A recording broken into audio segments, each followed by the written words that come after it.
لجماعة قاعدة الجهاد وهو Ayman al-Zawahiri abattu par un drone américain, c'est ce qu'a déclaré le président américain Joe Biden.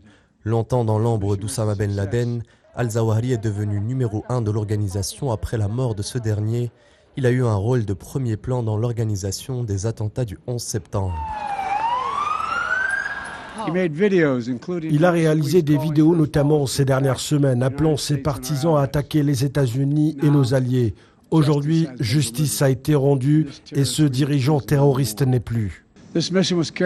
Cette mission a été soigneusement planifiée en minimisant rigoureusement le risque de nuire aux autres civils. Il y a une semaine, après avoir été informé que les conditions étaient optimales, j'ai donné l'approbation finale pour l'éliminer et la mission a été un succès. Celui qu'on appelait le cerveau d'Al-Qaïda a permis à l'organisation terroriste de survivre après la mort de son prédécesseur. Médecin de formation et de nationalité égyptienne, Ayman al-Zawahiri s'engage dans le militantisme à l'âge de 15 ans. Il fait ses classes dans le courant de Sayyid Qutb, célèbre théoricien de la mouvance des frères musulmans qui influencera plus tard l'idéologie du terrorisme.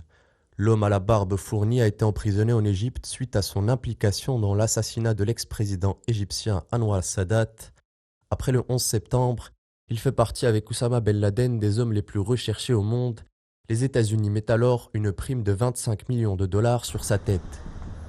Celui qu'on surnommait Abdul Mu'izz, devenu apatride, se réfugie en Afghanistan, terreau fertile du terrorisme international.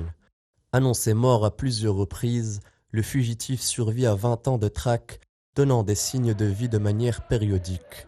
Loin d'avoir pu réaliser le plan initial d'Al-Qaïda, qui se voulait une organisation à la capacité d'action internationale, il ne peut empêcher le déclin de son organisation, affaiblie notamment par l'émergence de Daesh, groupe rival en conflit militaire et idéologique avec Al-Qaïda.